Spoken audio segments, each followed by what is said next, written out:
Okay, guys.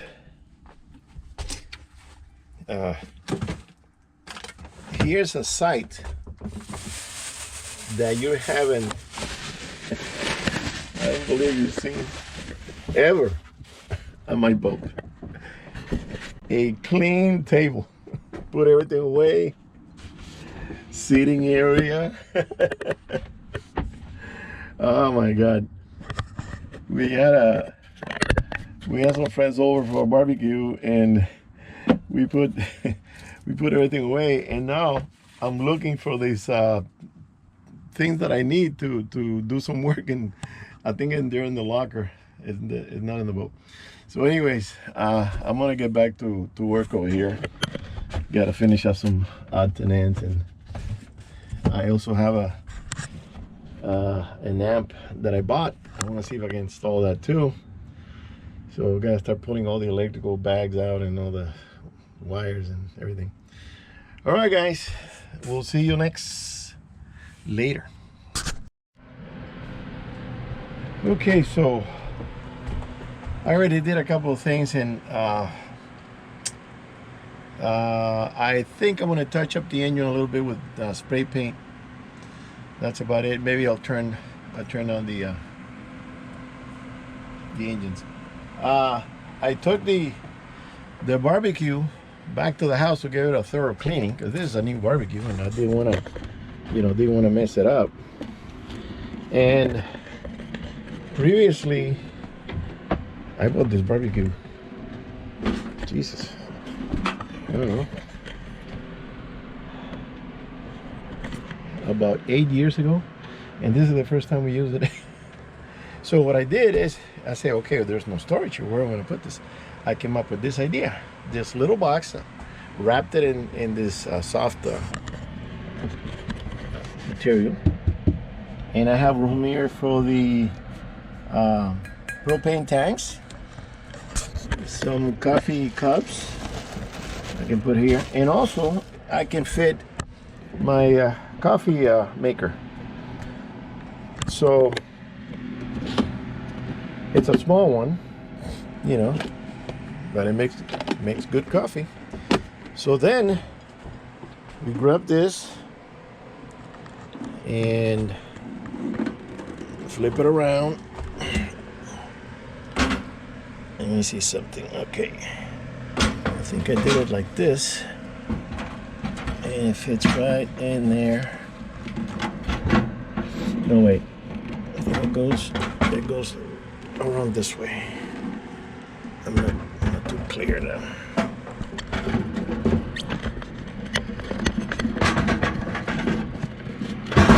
Whoop. Okay, don't have this thing falling on your face. There you go.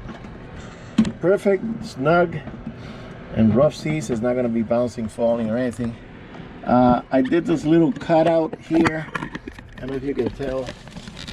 So this little box can fit right there in the cutout, and that grabs it right in there. It's all wrapped, and I can put these laying down like this if I wanted to. There you go, like that, and then bring this down,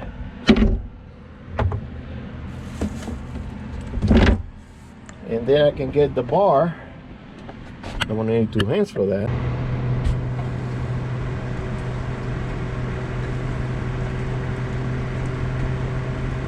Little bar, and set it down right there. And I brought from home a little container with already made, what do you call it, old fashioned, with the bitters and everything else. So I bought a bottle, and I pour some of that here so I can have it. I wanted to find another bottle of Jim Beam single barrel, but went to Vetmo and they didn't have it. I don't remember where I got that. Maybe I got that in a liquor store. Maybe if I go to a liquor store and find it. Okay, so that's it for now. Everything else is pretty much put away and stuff. I got an excessive amount of cleaner. My woman, she keeps bringing sprays, cleaners and stuff. Okay, and I think I'm gonna watch the game here. I went to a Halloween street party last night, and everybody there was a baseball fanatic. I'm not really into baseball, basketball, or anything. I watched the main events. So being that it was the main event, I said, okay. Sat there and watched, and they won the game. The second half is today. So I'm gonna watch it here. I don't think I'm gonna go home. It's only 2 hours away, so I'm gonna touch up the engine, and you know, everything pretty much is cleaned up, put away, and then I'm gonna kick back with a drink and a cigar and watch the game. All right, guys, not much today. Okay, so I touched up the engine. Front and the sides is a little bit getting some rusty, and it got painted already at the shop, but it wasn't a heavy coat, so I have to give it another paint job.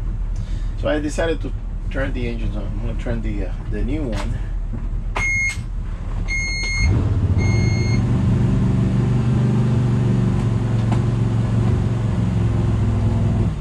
Okay, that's the wrong one.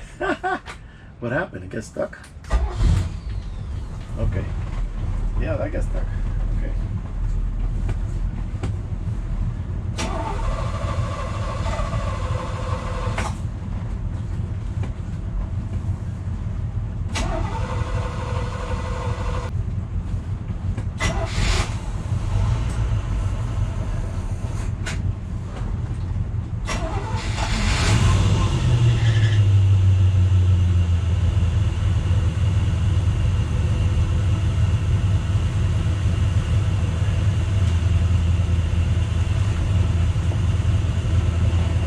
The other one was already running. It's warmed up. I don't know why it got stuck like that. And then I have to warm up this one before I can bring it down in the revolutions. Right now it's doing about 1300.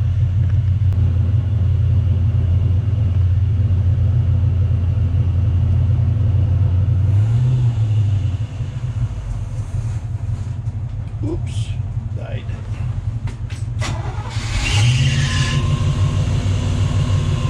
I don't know why those belts keep making that screeching noise.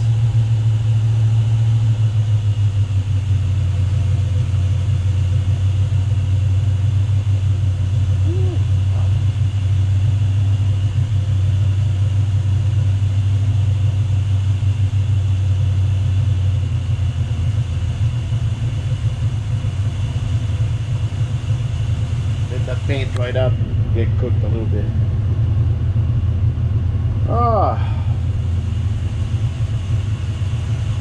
When I got here, it was overcast. You couldn't see across the way. It was so thick. Now it cleared up.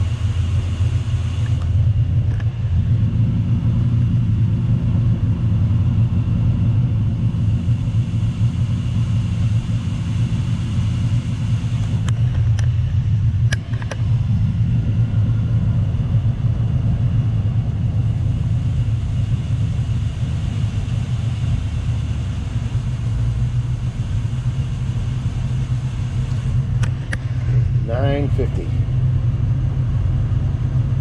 I should go and lubricate those linkages so it's a little smoother, because sometimes it, you know, kicks up like that. Let me see if this is going to do it again, because I gave it way too much gas. Yeah, it comes down. So the RPM for these engines at idle is 750. It's like a Chevy truck. But they need to be warmed up a little bit.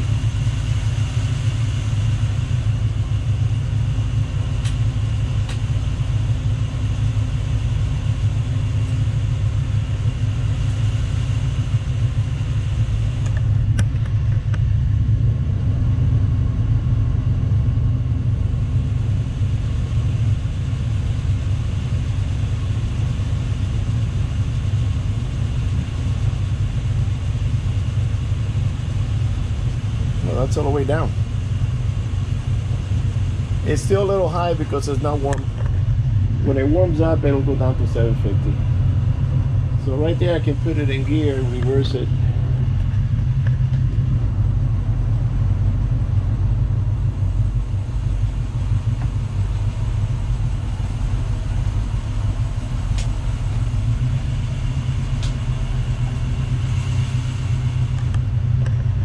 and it's slow enough for me to control it. I just put it in gear and then take it off, and it will slide out real slow.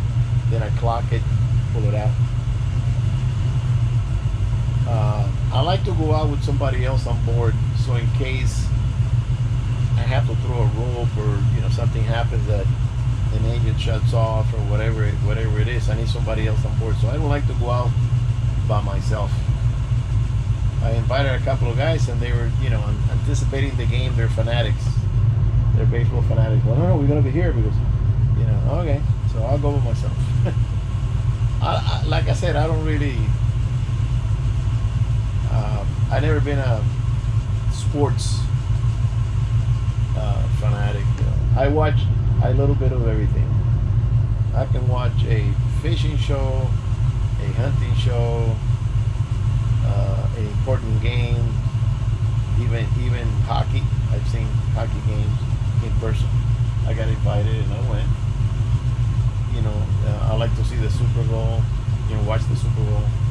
So things like that. But to watch every game, and I mean, I have a friend that he's really a fanatic. That guy, you will go in his van and you would never hear music. It was always the ball game. Then he would talk about the name of the guy, where was he born, how old is he married, how many kids, a female, a boy or girl, and how old they are, and the pitching score, and their runs, and how many of this. And I said, you know what, that's too much information. I don't need to know everything about the guy. Just hit the ball and get a home run. But this guy was a complete fanatic about that. And it's annoying because you say, let's put some music, let's get something, that it was like the news for him. He was just listening to that all day long, everywhere he went. So I've never been that kind of person. Never been that kind of person. Oof, it's hot in here. Okay, so yeah, you see it went down from 1,000 to 775 or so.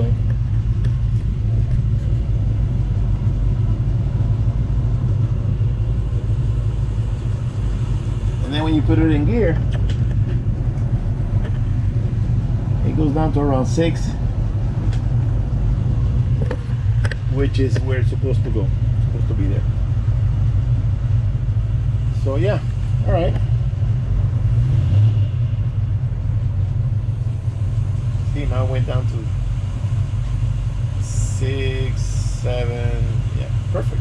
Because I adjusted it, and I did it by myself, and that wasn't fun because I had to go up, look at the RPM, go down, adjust the carburetor, come up, look at the RPM. And I did that so many times that when I got home, my legs were sore. It was too much climbing up and down. So yeah, all right guys, I will see you on the next one.